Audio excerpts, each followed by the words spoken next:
찬송가 279장 찬송하겠습니다.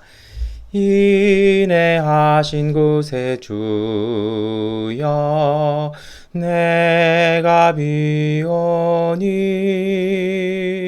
죄인오라실 때에 날 부르소서. 주여 주여 내가 비오니 죄인오라실 때에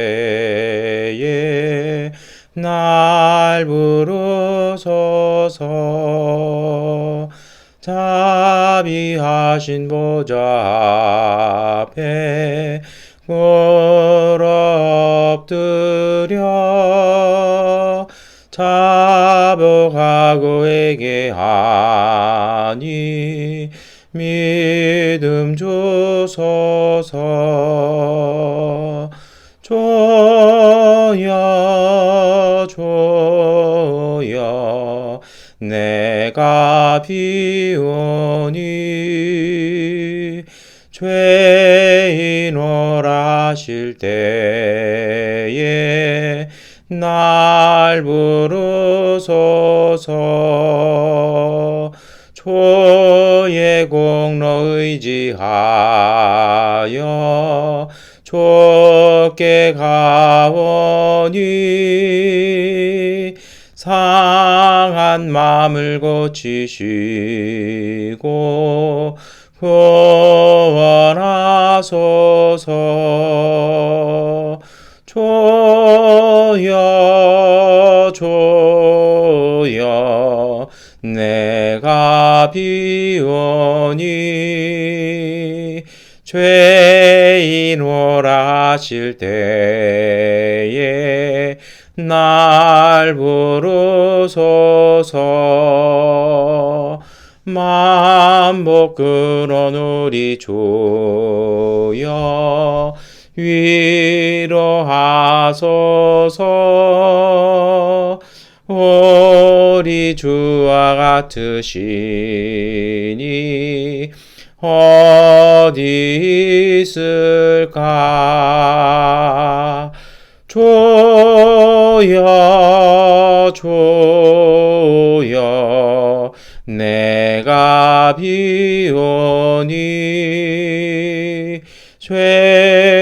죄인오라실 때에 날 부르소서.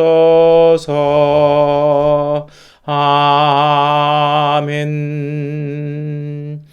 사도신경으로 함께 신앙 고백 드리겠습니다. 나는 전능하신 아버지 하나님 천지의 창조주를 믿습니다. 나는 그의 유일하신 아들 우리 주 예수 그리스도를 믿습니다.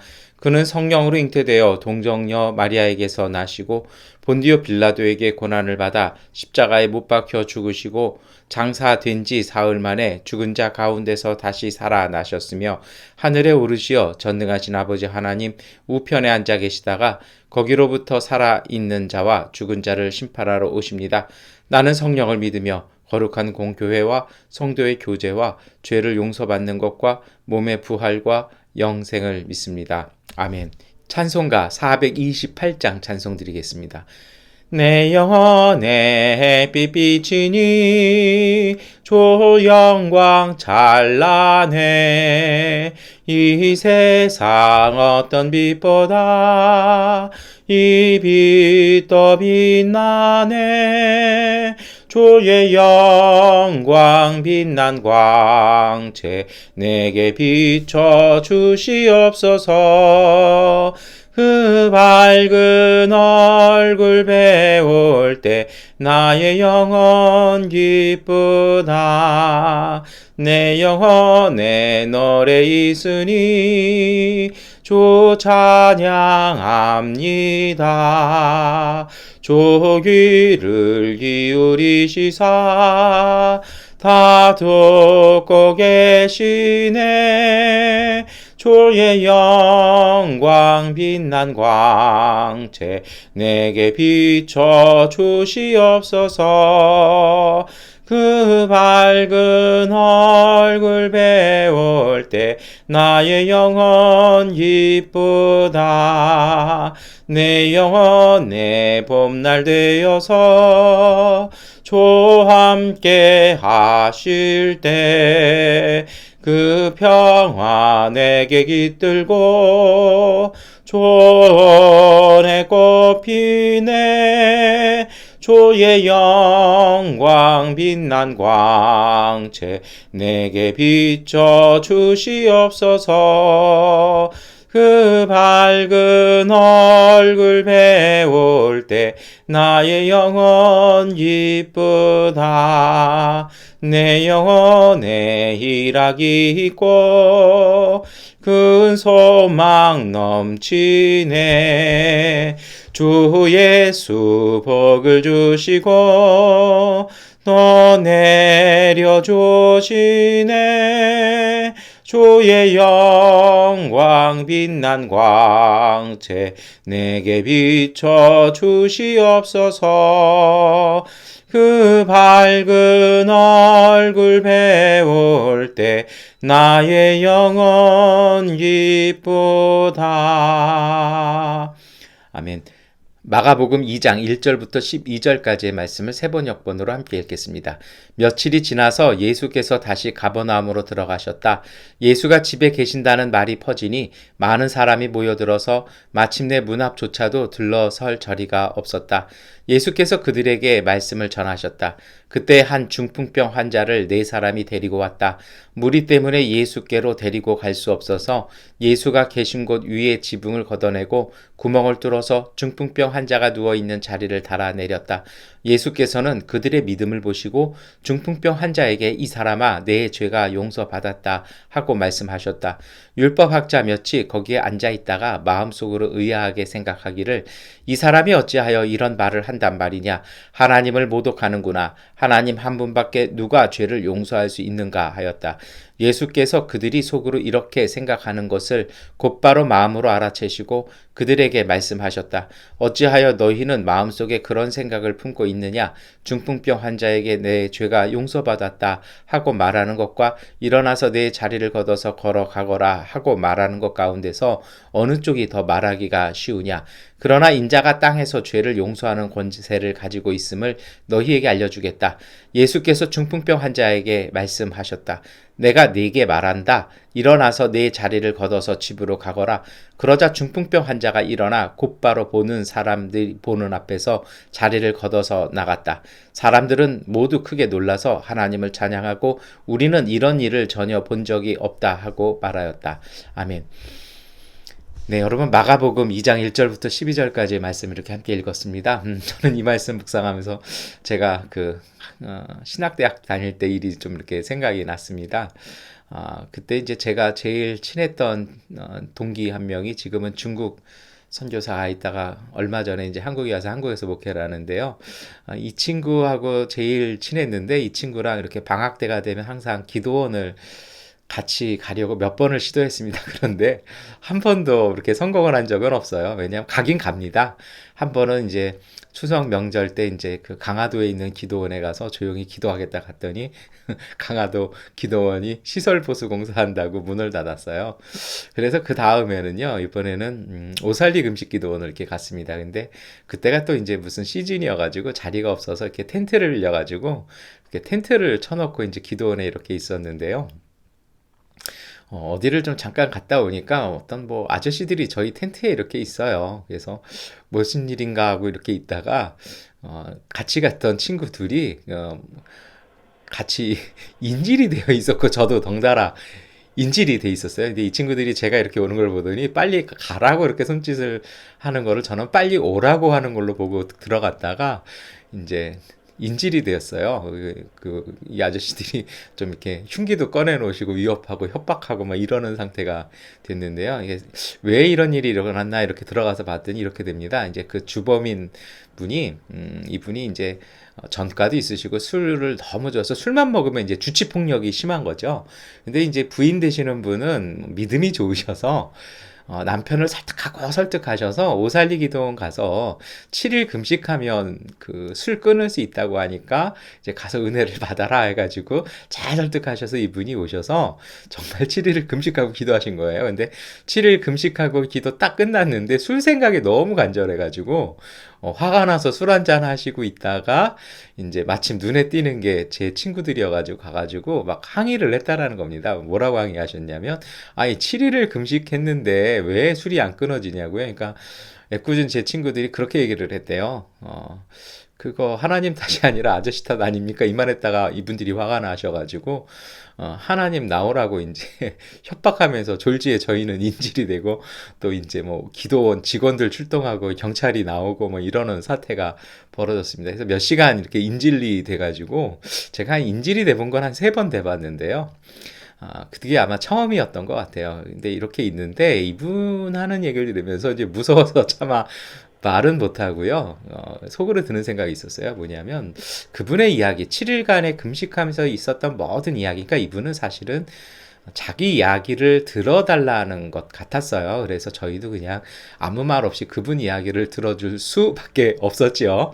그래서 이제 들어드렸는데요. 이분 얘기 이거예요. 본인이 정말 그런 소망을 갖고 그런 믿음을 갖기를 희망하고 왔는데 안 끊어졌다라는 겁니다.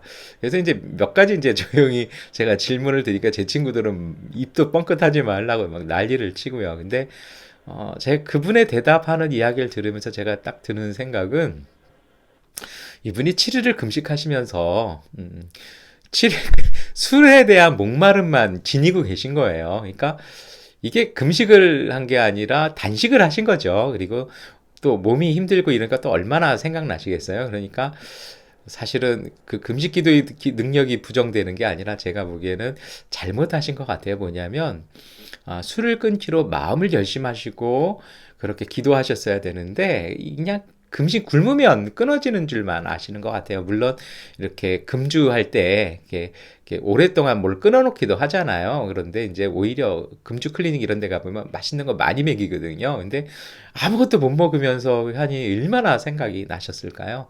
하여튼 그런 다음에 이제 저희는 경찰분들의 어떤 도움으로 풀려나서 그리고 처벌하지 말아달라고 하고 이제 사건은 일단락됐고 저희도 더 이상 기도원에 있는 거는 무서워서 못 있겠다 하고 이제 돌아왔습니다. 그래서 그 친구하고는 더 이상 기도원을 안 가기로 하고 지금까지 같이 간 적은 없습니다. 근데 여러분, 제가 이 말씀 드린 이유가 이런 것입니다. 오늘 마가복음 2장 1절부터 12절까지의 말씀을 우리가 잘 아는 중풍병 환자들과 내 친구들의 믿음을 그리고 그 치유 사건을 이렇게 보셨어요. 저도 이거 가지고 참 많이 설교를 했습니다. 그러면서 주로 한국교회에서 이 설교를 할 때는요, 2가지 포인트가 있어요. 뭐냐면 예수님께서는 죄를 사하시는 권세도 있으시고 그리고 그 4명의 친구들의 열정, 정말 지붕을 뚫어내고 오는 그 열정과 도움, 그러니 우리도 이런 마음으로 전도합시다라고 많이 이렇게 설교를 했었습니다. 그런데 이번 주간에는 저는 이 말씀 묵상하면서 어떤 마음이 들었냐면요. 왜 죄 용서를 받았을까요? 그냥 예수님께서 근거 없이 죄 용서해 주시는, 요새 한국에서는 전직 대통령들을 사면해야 된다, 안 된다, 사법적 정의 때문에 안 된다, 뭐 이런 논의들이 쭉 있잖아요. 저도 이번 주일에 그런 말씀을 좀 나눌 텐데요. 이거는 그냥 사면은 아닌 것 같아요. 예수님은 어떤 근거로 할까요? 그러니까 율법학자들도 사실은 이거였어요. 7절부터 이 사람이 어째서 이런 말을 하느냐? 이거 하나님 한 분 외에는 할 수 없는 일인데 그러냐? 이 죄 사함의 근거가 무엇이냐라는 거예요. 그러자 이제 예수님께서도 쭉 얘기하면서 왜 그런 생각 품느냐 하면서 고치는 거하고 내 죄가 사해졌다 이 말 하는 거하고 어떤 게 더 쉬우냐 하면서 이 환자에게 딱 말씀하시잖아요. 그리고 뭐라고 얘기하십니까? 10절에는 이제 일어나서 집으로 돌아가라고 이렇게 말씀하시자 이 사람들이 모든 사람이 보는 앞에서 일어나서 돌아가는 것으로 이 사건이 딱 됩니다. 저는 이 말씀 읽으면서 예수님께서 병을 고치시고 우리를 구원하시는 사건은 복음서에 차고 넘쳤어요. 그런데 그리고 복음서에 기록하지 않은 사건들도 참 많아요. 그런데 그 마가가 이 말씀을 넣은 건 이유가 있는 것 같아요. 그건 무엇이냐면요. 이 중풍병자와 4명의 친구들의 자세입니다. 어떤 것이냐면요. 정말 내가 고침받겠다라는 그 열정적인 자세와 남의 지붕을까지라도 뚫어서라도 내가 가겠다라는, 그리고 사람들이 딱 둘러싸여서 못 들어가니까 어떻게 하는 겁니까? 넘어서라도 위에서라도 내가 가겠다라고 해가지고 남의 집 지붕까지, 얼마나 그 사람을 둘러매고요. 지붕 올라가는 길이 그 쉬운 일 아니거든요. 사실 이런 사람들의 자세예요. 저는 이것이 바로 믿음의 자세인 것 같아요. 여러분, 오늘 우리는요, 제가 서두에 말씀드렸던 기도원에서 만났던 분과 마찬가지로 너무 우리는 그냥 가만히 있으면 하나님이 모든 거 다 해주시는 걸로 이렇게 생각할 때가 많이 있어요. 그런데 믿음은 그게 아닙니다. 믿음은요, 우리가 하나님을 믿기 때문에 삶에서 우리의 자세를 바꾸는 것이 믿음입니다. 이것이 바로 귀한 믿음이죠. 오랜 병에서 나아지는 데는요, 몇 가지 요소가 필요합니다. 적절한 치료도 필요하고요. 그리고 적절한 환경도 필요합니다. 그리고 또 본인의 어떤 생명에도 필요하죠. 그러나 가장 결정적인 게 무엇인 줄 아십니까? 삶의 자세를, 패턴을 바꾸는 겁니다. 병이 들 수밖에 없던 그 환경을 깨버리고요, 새로운 삶의 자세를 가지는 것입니다. 이 중풍병자와 4명의 친구들이 그랬던 것 같아요. 정말 고침받기 위해서 그 열정으로 남의 지붕을 뚫고 내려오는 그 자세. 예수님은 이것을 보고요, 그것을 믿음으로 보신 것 같아요. 그리고 그 믿음의 근거에서 내 죄가 용서받았다라고 말씀해 주신 것 같아요. 병이 치료되어지라고 말씀 안 하시잖아요. 죄가 용서받았다라고 얘기하시고 뭐라 얘기하십니까? 일어나서 내 집으로 돌아가라. 내 침상 들고 돌아가거라라고 말씀하시잖아요. 그러니까 누가 일어나서 간 거예요? 이 중풍병자가 왔던 그 믿음을 가지고, 그 중풍병자가 사실은 어디 몸에 마비 증상이 있고 뭐 반을 쪽을 못 쓰거나 장애가 있잖아요. 근데 그 환자가 다 나아서 이제 말끔해져서 침상을 두고 저벅저벅 돌아간 게 아니에요. 아마 되게 힘들었을 겁니다. 그런데도 불구하고 일어나 앉고 자기 자리를 걷어서 돌아가면서 이 사람이 되었던 것 같습니다. 여러분, 그러한 예수님의 말씀을 듣고 그리고 순종해서 잘 안 움직여지는 몸이지만 일어나서 침상을 들고 집으로 가는 그 믿음의 자세를 통해서 그는 구원받은 것입니다. 예수님은 그의 그 믿음을 보시고 정말 그 삶의 자기의 자리, 그리고 자기는 못 움직이고 자기는 병자고 누워있을 수밖에 없다라는 그 생각을 떨쳐버리고 나는 일어날 수 있고 나는 집으로 돌아간다라는 그 믿음의 자세와 그 의식, 그것이 바로 예수님의 큰 은혜를 받는 자세였고 믿음의 그릇이었습니다. 여러분, 오늘 우리에게도 이것이 필요합니다. 우리가 하나님의 은혜로 우리가 사는 삶 속에서 온전히 살겠다라고 위해서 뭔가 좀 잘못되어지고 그릇되어진 것들은 다 털쳐버리고요, 바른 삶의 자세, 내가 은혜 받고 내가 새롭게 살겠다라는 그 은혜로 우리의 믿음의 모습을 바꾸었으면 좋겠습니다. 하나님께서 모든 걸 다 해주시는 것이 아니라 우리가 할 수 있는 것은 정말 선한 모든 노력을, 그 사도 바울인 것을 믿음의 경주라고 얘기하지 않습니까? 내가 선하게 달려갈 길을 다 마치고 나서 의의 면류관을 받는 것처럼 우리의 노력을 다하는, 그리고 그 노력을 다하는을 통해서 정말 하나님의 은총도 느끼고 거기서 오는 즐거움과 기쁨도 누리는 그 믿음의 삶이 되었으면 좋겠습니다.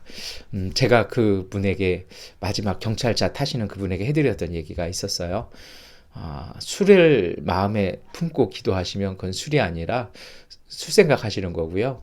금식 기도하시는 걸로면 하나님을 품고 기도하셔야 합니다. 그랬더니 그 아저씨가 빤히 보시면서 웃고 이렇게 가시는 걸 기억이 납니다. 여러분, 오늘 우리 속에요, 우리의 상처와 오늘 우리의 현재가 아니라 하나님 주신 은총, 정말 중풍병자가 일어나서 내가 집으로 건강하게 돌아갈 것이라는 그 희망과 마음을 품고 남의 집 지붕 뚫고 내려왔던 그 사람들의 믿음처럼요. 오늘 우리도 하나님이 우리에게 주신 은혜와 소망에 대한 그 희망을 가슴에 품고 그것을 위해서 열심히 노력하고 우리의 삶의 자세를 바꾸는 그러한 믿음으로 하나님의 큰 은혜 가운데 승리하시기를 축원합니다. 기도하겠습니다.